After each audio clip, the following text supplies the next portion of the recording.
whether you believe in God or not.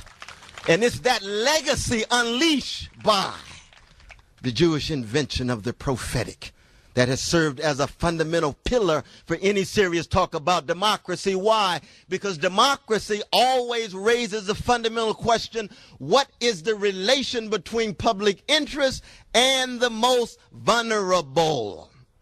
The widow, the stranger, the marginalized, the subjugated, the oppressed, the exploited, those Malcolm X used to call catching hell. You start from there.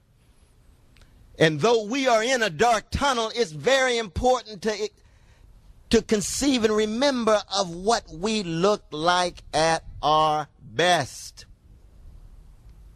And for me, what we look like as human beings at our best is the Socratic questioning and the prophetic witness. That we're not here that long. And when you raise the question, who are you really? What kind of person do you want to be? What kind of traits do you want to leave? What kind of witness do you really want to bear? It ought to have something to do with intellectual integrity of questioning. It ought to have something to do with a moral witness that's outside of your own narcissism and hedonism and your own self. It ought to be connected to something bigger than you so you can learn how to serve others and exercise a certain stewardship. And there's no way of trying to engage in this democratic awakening without looking at these deeper issues, not focusing even on the election. I believe the election is very important. The united front against Bush is very important. Trying to get Kerry to come to life, very important. But that's not all, what we're here to talk about solely. Something deeper is at stake. If Kerry wins, this lecture still constitutes a challenge to the administration.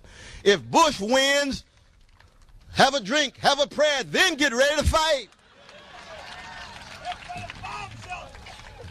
Maybe that too, that brother. But we have to be clear about what the best of the past has bequeathed to us as those of us who are willing to view ourselves as deep Democrats, small d. And for me, it has everything to do with what it means to attempt to be a decent human being and a compassionate citizen in the American empire in 2004. It's just that basic. It's that elemental in a certain sense. But when you raise that prophetic criteria, it also means that the criticisms become more difficult to wrestle with. You see, there's no doubt that Islamic terrorism and Islamic gangsterism is here to stay for a while. People are mad, they're upset, hate America. No doubt about that. And I think they're going to be around for a bit. Bush was right on the train. He changed his mind the next day when he talked to a spinster. But there's also some realities here. And one has to do with the cozy relationship of American imperial elites with autocratic Arab elites in oil-rich countries that reveal the profound hypocrisy of American foreign policy. You can't talk about being preoccupied with the liberation of women in Afghanistan when the sisters in Saudi Arabia cannot even walk the same sides of the street. And everybody knows that if Saudi Arabia had artichokes rather than oil, we'd have a very different foreign policy. So we turn our backs when it has to do with our interests. Same is true in China. Well, the market's busting out all over. Can't wait to get in. You still got dictatorial elites who are snuffing out dissenting voices on the political front. Well, we'll get to that later, really. I thought you were so concerned about freedom. You went into Iraq because you're so concerned about the freedom of Iraqi people. Well, if that were the case, the CIA would have never installed Saddam Hussein in 1979. If that was the case, Donald Rumsfeld, when he shook the hands of Saddam Hussein in 1983 under the aegis of the Reagan administration, he would have at least said a mumbling word about the Kurdish brothers and sisters catching hell in the north. Didn't say nothing. But when he was America's gangster, everything was cool. Like Noriega in Panama. But when the gangster turns against you, all of a sudden you into freedom. Same is true in Indonesia. Same is true in Pakistan. So the question becomes, if we're going to be Socratic and prophetic, let's tell the truth, America. We're not trashing you. We're just taking you seriously. Get outside of your childish, innocent-centered discourse. The time is over for sentimental narratives and melodramatic lies about yourself. You got a best self and you got an ugly self. Let's look at both of them simultaneously. That's all we're saying. That's what it is to be Socratic and prophetic. Same is true on the most delicate issue, the Israeli-Palestinian situation.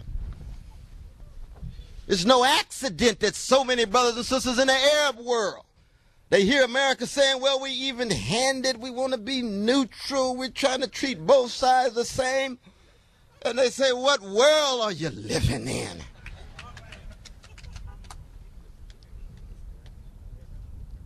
Can we have a robust, uninhibited discussion about the Israeli-Palestinian conflict that sits at the center of the consciousness of so many brothers and sisters in the Arab world, because they can so easily point out the American hypocrisy?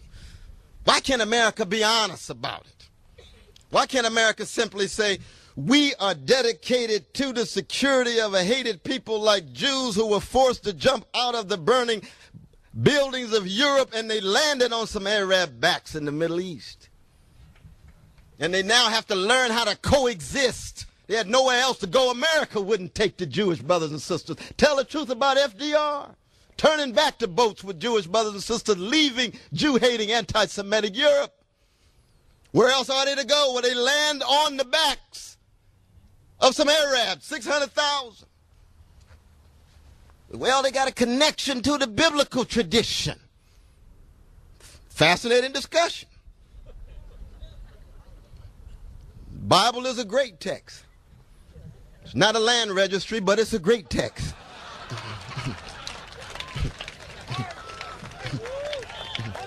Where else could they go? They've got to learn how to coexist the same way the Puritans tried to coexist with indigenous peoples, and it didn't work out too well. They ended up subjugating the same way black slaves went to African Liberians, subjugated African peoples. It didn't work out too well. It's called subjugation in the name of running from those who are persecuting you. There's a long history of it. It cuts across race and class and nation and civilization. But now in 2004, we're reaping the whirlwind of this situation. Why? Because if America, as I believe America ought to be, fundamentally committed to the security of hated peoples like Jews for 2,000 years, in which the Christian tradition has disproportionately promoted that hatred. How do you take that security seriously in light of the undeniable subjugation and occupation of Palestinian brothers and sisters?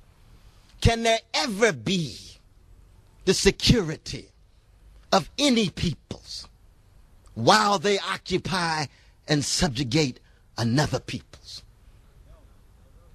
History tells us no. How then do we proceed?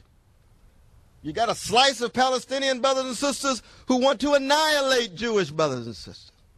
That's serious business. Just 60 years ago that there was an attempt to 1 out of 3 Jews in the world killed because of Hitler's annihilation policy.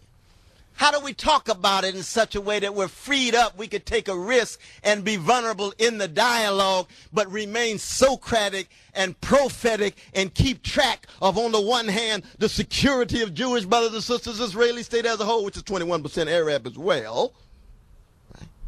And the cries for justice of Palestinian brothers and sisters, who now since 1967 have been occupied, living in refugee centers, and each new generation seething with more rage. How do you channel that rage into democratic possibility as opposed to gangster-like activity?